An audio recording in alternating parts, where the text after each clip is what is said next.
یک برادرمون سوال کرد که حدیث مبارک رسول خدا صلی الله علیه و سلم هست که در حبت السودا یا اینکه سیاه دانه هم میگویند، در عربی هم به نام حبت السودا آمده است، هم به نام حبت البرکه هم میگویند، هم در سنن ترمذی غالبا میآید. یک نام دیگرش هست شونیز. این هم کلمه عربی است، معنایش همین حبت السودا، سیاه دانه. در حدیث مبارک رسول خدا صلی الله علیه و سلم می آید که سیاه دانه برای تمام بیماری شفا هست مگر برای مرگ، که مرگ دوایی ندارد. این حدیث مبارک رسول خدا صلی الله علیه و سلم هست که غالبا هم در صحیح بخاری و هم در صحیح مسلم و در سنن ترمذی و دیگر کتاب های حدیث می آید. این برادر سوال کرد که چون که در حدیث مبارک لفظی من کل داء آمده است، از هر بیماری، از تمام بیماری، آیا می شود که همین سیاه دانه برای تمام بیماری ها شفا باشد، یا این که برای بعض بیماری ها از نگاه طب امروزه هم سیاه دانه ضرر دارد؟ پس معنای حدیث مبارک که برای تمام بیماری ها شفا است چی هست؟ سوال هم سوال بجا هست، سوال درست. در این بابت علما دو نظریه دارند. یک نظریه که سرخیل و پیشوای این نظریه علامه خطابی رحمت الله علیه است.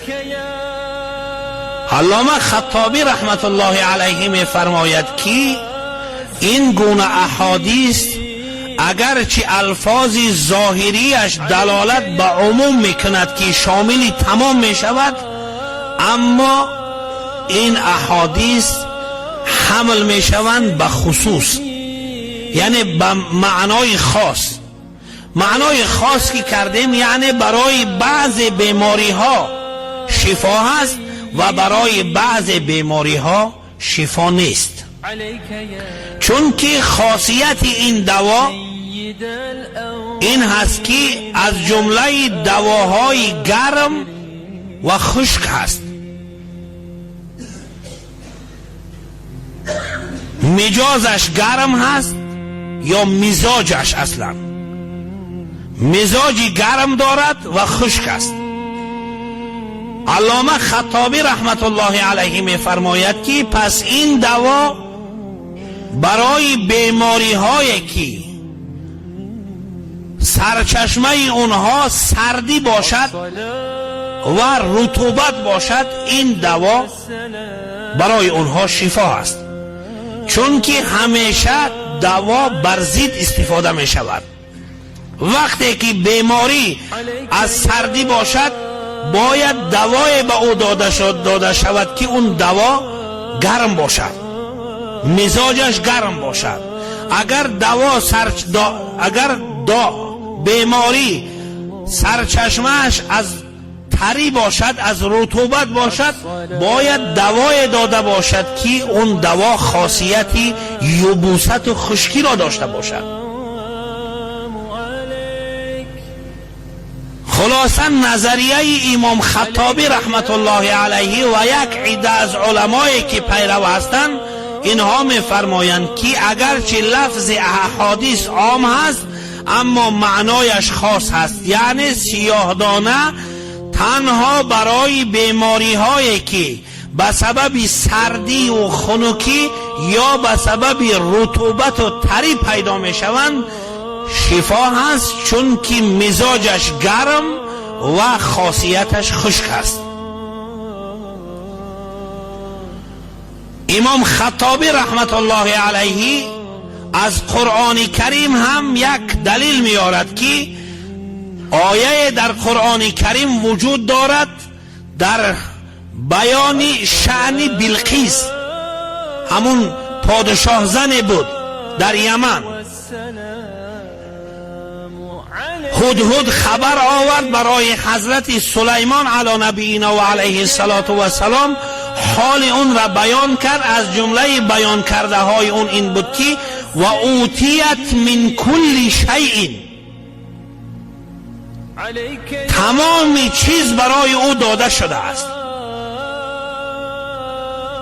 امام خطابی رحمت الله علیه می فرماید که اگرچه لفظ آیت عام هست اما معنایش خاص است که تمام چیز دنیا را بالقسط نداشت، یعنی تمام چیزی که ممکن در همون احاطه سلطنتش بود، در همون یمن بود، در ملک داشت، اما بیرون از اون در اختیار اون نبود.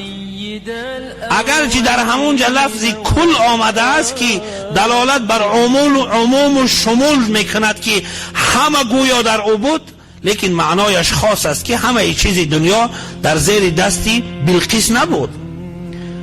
حضرت امام خطابی رحمت الله علیه می فرماید که اگرچه در حدیث مبارک رسول خدا صلی الله علیه و سلم درباره حبت السودا لفظ کل آمده است، معنایش این است که در تمام بیماری هایی که سرچشمه اونها از سردی یا از رطوبت باشد.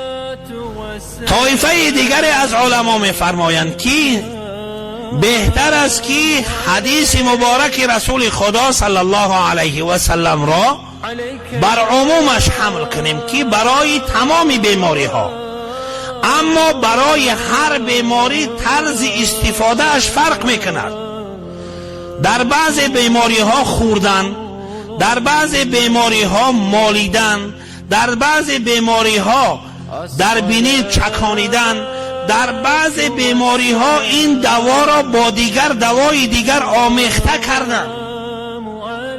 تنها خودش نه، برای بعض بیماری ها ممکن خودش تنها مضر باشد، اما وقتی که این را با یک دوای دیگر آمیخته میکنیم خصوصیت شفا بخشی در اون می آید. پس معنای حدیث مبارک رسول خدا صلی الله علیه و سلم بنابر گفته این دوم گروه از علما بر عمومش هست، اما طرز استفاده اون هم فرق میکند، برای هر بیمار به یک گونه مختلفه. به هر حال این یک چیزی هست که رسول خدا صلی الله علیه و سلم خاصیت خوبی طبابتی اون را بیان کردن، حبت السودا یا سیاه دانه. خداوند متعال همه ما و شما را از تمامی بیماری های روحانی و جسمانی شفای کامل و عاجل و ظاهر و باطن نصیب فرماید.